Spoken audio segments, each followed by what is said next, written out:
Man, it's your boy Slide back out with another reaction video, and today we're gonna be doing a little different type of video. You know what I'm saying? We're gonna be reacting to a channel that I sometimes watch. You know what I'm saying? Here and there, channel called Six Man. I'll probably have a channel pop up or something like that. You know what I'm saying? Shout out him. We're gonna be reacting to Team USA. Just made a statement because Team USA has been going crazy. You know what I'm saying? They've been just boy. You know what I'm saying? They've been dogs lately. I can't even lie to you, dogs lately. It's some monsters, bro. I ain't gonna lie. We got the greatest team ever. Really a beautiful thing to watch, I ain't gonna lie. But yeah, let's get straight to it.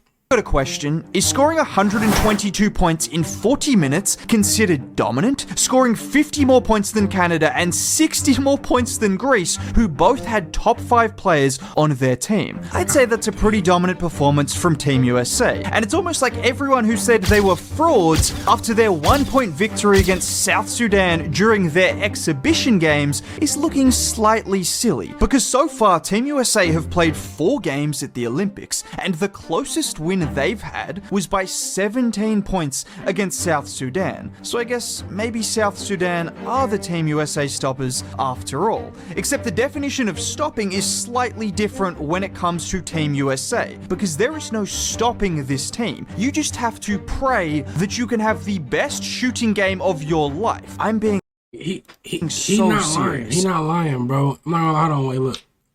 He's not lying. When was this video posted? 2 days ago, bro? And we just beat Serbia? Bro, like, man, this team is so crazy, bro. That's what I was saying earlier, bro. This is like, to me, this is going to go down. Like, how we had the dream team before this?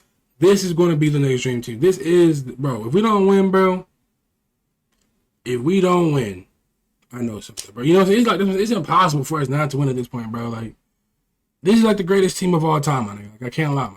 You have zero chance of stopping Team USA on offense. The only chance you have is to shoot 50% from 3 on the other side of offense. The only chance you have is to shoot 50% of stopping Team USA on offense. The only chance you have is to shoot 50% from 3 on the other side of the floor. Because this is now the 4th game USA have played at the Olympics, and they have scored over 100 points every single time. Do you want to guess how many other times 100 points has been scored by the 11 other teams combined? Damn, they're gonna averages. Team USA averages, other team. Damn. Hold on. Hey. The answer is twice. So even if you doubled the amount of games everyone played and combined them, you would only still have as many 100-point games as Team USA have had in just 4 games. Sorry if that sounds confusing, but basically this is a juggernaut unlike any other team in the competition. So again, you have to pray that every single shot you take will go in, and you still might not win. There's just a slight problem with that strategy. Not only do Team USA have an elite offense, but they have about 5 of the 10 best defenders in the NBA on their team as well. And it becomes real just how good this team is after the starters go to the bench. Because in the game against Brazil, Team USA started the game with LeBron James, Steph Curry, Devin Booker, Drew Holiday, and Joel Embiid. 3 MVPs, a walking bucket, and then one of the best guard defenders in NBA history. Yet when those guys went to the bench, they brought in a lineup of Anthony Davis, Bam Adebayo, Derek White, Kevin Durant, and Anthony Edwards. Shout out Key Productions. I got a little cash up to make sure my car unlocked real quick. Y'all know how Discord and all these nigga, Apple's the mob, nigga. They the mob. You can charge your car 5 times a day. The length, athleticism, rebounding, and defense is criminally good. And then once you sub out one of these guys, you can bring in Jason Tatum, who might be the most versatile player on the entire team. And within the first possession of Tatum being on the floor, he locked up Brazil's point guard, blocking his shot from about 30 feet out, which shouldn't be much of a surprise. Because I know it's been fun to hate on Jason Tatum, and I don't think Steve Kerr was wrong for benching him, but that doesn't mean Tatum isn't still an elite NBA player. For all the struggles he's had shooting the ball during the finals last year and now during the Olympics, we shouldn't forget. I also think a lot of why Jason Tatum is struggling though is like he's kind of a player like Embiid in a way. Like they kind of gotta get like going. Like, you know what I'm saying? Like he's not. I don't think Jason Tatum has really ever been a highly OD like crazy efficient scorer off the back. I feel like he's always a player that kind of works his way into it. You know what I'm saying? Like as the season progresses, he gets better. Same thing with Embiid. That he is a 6'10", athletic, strong wing who can guard position. That length forcing Mitchell into a miss that you don't see from him very often. Or again against Mitchell, where even after he creates a bit of separation, Tatum's length forces him into such a tough reverse layup that he can't get it to drop. Or here, where he starts the possession by guarding Mobley, switching the handoff to then guarding Mitchell before swatting his shot. He was even chasing players around screens and blocking jump shots from behind during these playoffs. I know it's fun to hate on Jason Tatum, and he is an absolute stacked team. There is no question about that, but there's also no question about how much he can bring to any team when he's on the floor. Now, I mentioned he has a stacked team. Well, Derek White and Drew Holiday continue to do what they do, which is defend at a ridiculously high level. In the first quarter alone, White and Holiday had 3 blocks on Brazil's point guards, and when you have guys this good making plays like that so early in the game, it starts to play on the mind of their 94 feet all of a too, sudden, bro. Those guys aren't as confident driving. A lot of people don't understand why Drew Holiday. Well, I'm not saying a lot of people, because a lot of people do understand. But Drew Holiday is like really well respected around the league, bro. Is because he's really a dog, bro. He picks you up 94 feet, most of the whole game. Sometimes he don't switch screens.